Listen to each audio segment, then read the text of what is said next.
Two divisions landed on Omaha Beach at 6:30 in the morning. Infantry division on the eastern side with the sector. We had altogether 4 sectors from west to east. Charlie, Dog, Easy and Fox were estimated to 300.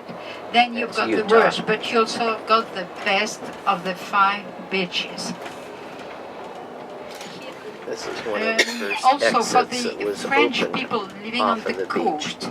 by the end of the war, they picked up some little patch of what was left or some wrecks.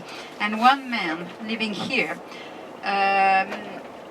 picked up what he found, started a collection as a memorial for himself and for his family, then his friends, and now it's a very good museum about Omaha. And this is one of the tanks we had here.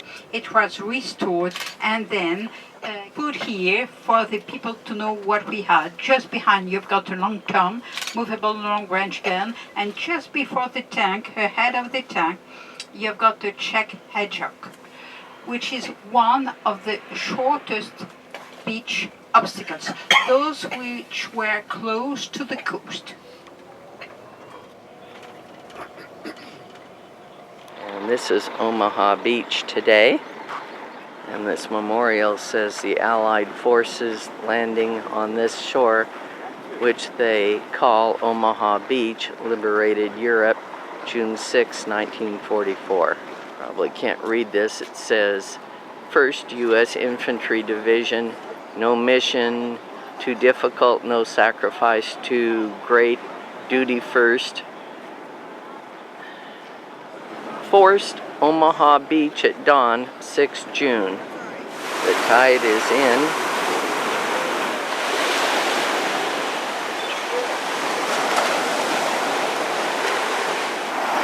We're looking down the beach to the west.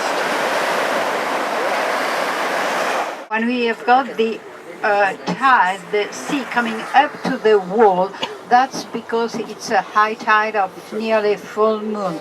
Otherwise, the steel sculpture has got the feet on the sand. Now on the left side, have a look at the thatch roof. Just behind, in the middle of the cliff, you will see behind a bush the roof of a German pillbox. Afterwards, reburied somewhere else. Here. It's private land, so the owner of that house, who had to rebuild the house after the war, gave part of their garden to commemorate the first American cemetery.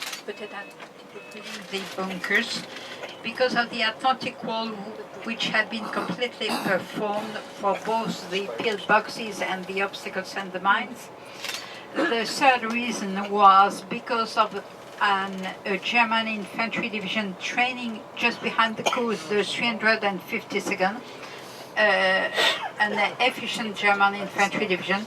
And the fourth reason is because when you are landing here, you've got the full bad weather in front of you. Since when you are landing on Utah, you benefit from the shelter at sea of the Continental Peninsula. Sector, the one where we had the 5th American Ranger Battalion.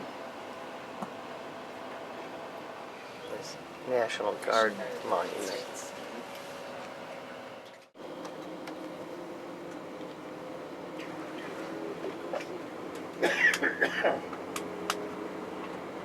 Very difficult. And on the right hand side, you've got the reconstitution of one of the real floating roads, but 2 pieces of roads were connected together over huge concrete cushions moving up and down. And here on the right hand side, you've got concrete tetrahedrons, which were the second size of the beach obstacles. Headquarters, efficient and close to the fighting parts. Here on your left side, Château de Verville. Another museum. field. Hedgerows. Here we had a temporary field, a runway, which was built. Otherwise, here we only have got small fields. All of them lined up with hedgerows. Then very difficult to be landing because Some of the first hedgerows were 10 equipment feet arrived wide. either.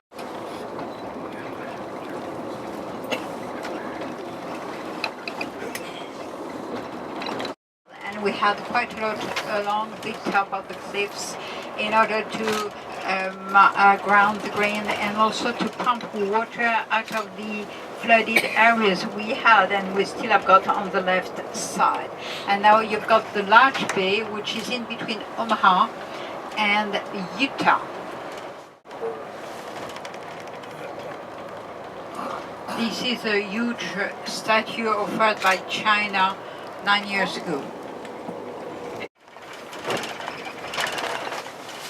So we've got an eating room on the first floor in this restaurant. It's like they have a fish market Bon over here. appetit! Not today, though.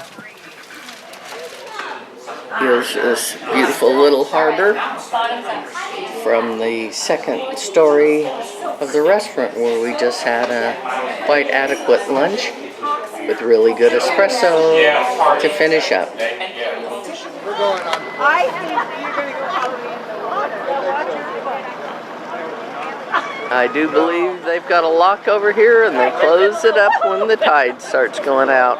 Here's our restaurant for lunch. We were upstairs on the second floor.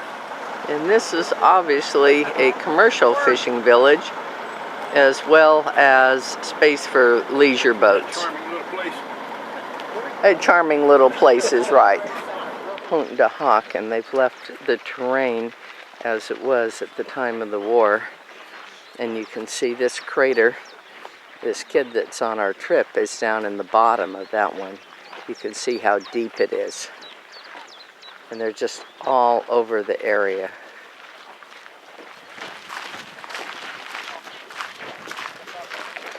It's the back side of a pillbox. Blocks of concrete. They poured concrete 24 hours a day to get these pillboxes built. And this is the front of this pillbox.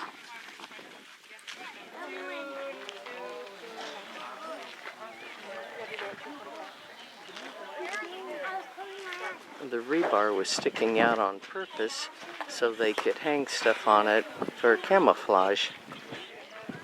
Which was built under the ground with roughly 2 feet of earth and grass at the top. This was the living quarters of the soldiers, 2 bedrooms. And with 2 bedrooms, but 12 men in each bedroom. Sentry post. That's a sentry post. It's the underground barracks. 24 men would have been in those 2 bedrooms. Round craters came from airplanes, and oval-shaped craters came from the sea. You can see the bomb craters here really good. I found out that these are Brits. This is Pointe de Hoc. It's a very old word in French meaning high, and try to defend it. Look on your right side, eastern Hoc side. is an old French word for high. You can see the type of cliffs that the Rangers had to scale. 400 cubic meters of concrete. A month and a half to build it. 152 millimeter barrel.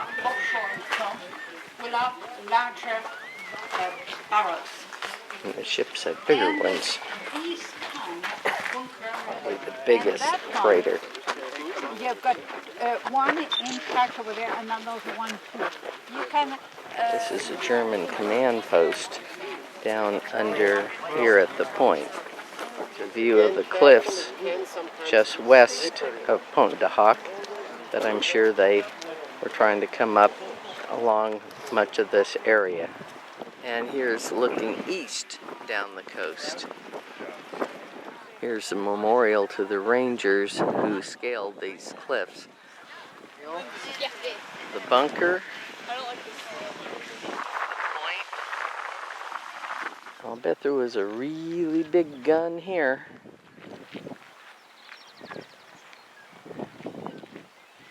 There's another bunker here.